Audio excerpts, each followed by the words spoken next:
Et bonjour à tous, je voulais revenir rapidement sur une petite carte qui a fait grand bruit aux États-Unis, un petit peu moins en France, la Intel Arc B580. Une carte qui est donnée pour être pas loin d'une RX 7600 ou d'une 4060, un peu en dessous, un peu au-dessus, ça dépend vraiment des jeux, et qui est surtout à un prix défiant absolument toute concurrence aux États-Unis. 250 €. En plus, regardez-moi ce PCB, il est magnifique. Mais pourquoi est-ce que ça n'a pas fonctionné en France? Mais je vous le demande, pourquoi? Ah d'accord, j'ai compris pourquoi ça marche pas en France. 370 balles, qu'est-ce qui s'est passé? Alors je sais qu'en France, on est des spécialistes pour que tout coûte cher, mais il paraît que même en Allemagne, ça coûte ce prix-là. Qu'est-ce que Intel a fait? Pourquoi cette carte vaut presque 400 balles? À ce prix-là, vous avez une 7700 XT. Et en plus de ça, il y a d'autres problèmes. Donc pour vous demander, pour vous dire, je vous conseille cette carte? Eh ben en fait pas du tout, pas du tout. C'est-à-dire que les benchers ont beau vous dire que c'est une carte qui est plutôt correcte. euh, Regardez-moi ça. Voilà, pour dire que les performances sont plutôt bonnes, tout ça, et qu'il y a une bonne note. Et ben moi je vous dis qu'en fait c'est catastrophique parce que le prix, bon déjà regardez-moi ça, est catastrophique. Mais regardez-moi les consos aussi. Alors je vous rappelle qu'on est en France, le prix de l'électricité c'est pas les États-Unis. Donc là, on est sur la consommation d'électricité au repos et avec le multimoniteur. Et pour l'avoir testé moi-même, effectivement, alors c'est moins pire sur ces générations-là que sur les Arc A, donc les Alchemist. Donc les Battlemates sont vraiment mieux, mais on est sur des consos qui sont quand même catastrophiques. On est quasiment sur des consos AMD. Et là où pour le coup Nvidia tire vraiment son épingle avec des consos bien plus basses.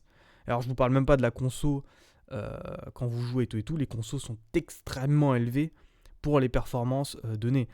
Par exemple là, vous voyez que la B580 on est presque à 200 watts. 200 watts contre 128 pour la carte qu'elle est censée combattre en termes de puissance et en termes de gamme.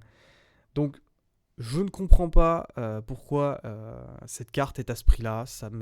Ça me dépasse. Ça me dépasse. Si vous avez une idée de pourquoi, qu'est-ce qui s'est passé? Est-ce qu'on taxe Intel parce que c'est Intel? Je ne sais pas. Je ne comprends pas. Je ne sais pas pourquoi ils ont fait ça. Pourquoi ils arrivent à la vente 260 $ et pas genre 300 balles? 300 balles avec les taxes, ça serait pas fou, quoi. Ça serait pas fou.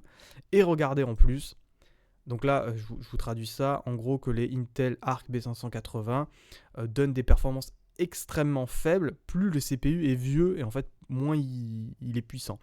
Et donc en fait, on a remarqué, parce que oui, les benchers, comme d'habitude, il faut toujours faire gaffe aux benchers. Ils ont testé la carte sur des processeurs extrêmement puissants, genre des 7800 X3D, des 9800, je sais pas quoi X3D. Sauf que c'est une carte qui ne sera que très rarement appairée avec ce genre de processeur. Parce qu'en fait, tout simplement, on n'a pas de fric. Voilà, on n'a pas de fric. Quand on achète une Intel Arc B580, c'est qu'on n'a pas de pognon. C'est la merde. Donc en fait, on va pairer ça avec un Ryzen 5 2600 et puis c'est tout, quoi. En gros.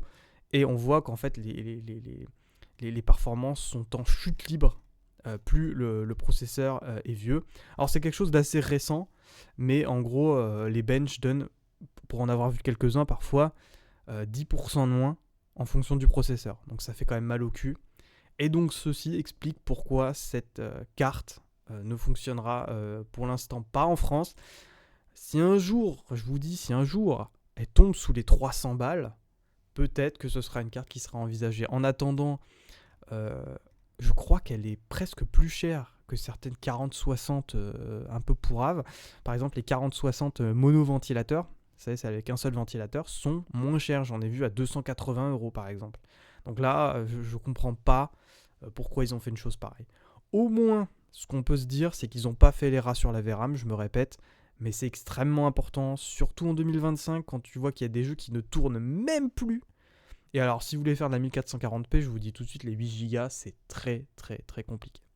Bah, c'était tout pour moi, c'était une vidéo extrêmement rapide pour expliquer pourquoi la B580, il ne faut pas l'acheter, et que tant qu'elle ne tombe pas à un prix d'au moins 270-300 €, ne l'achetez pas. C'est tout pour moi, au revoir.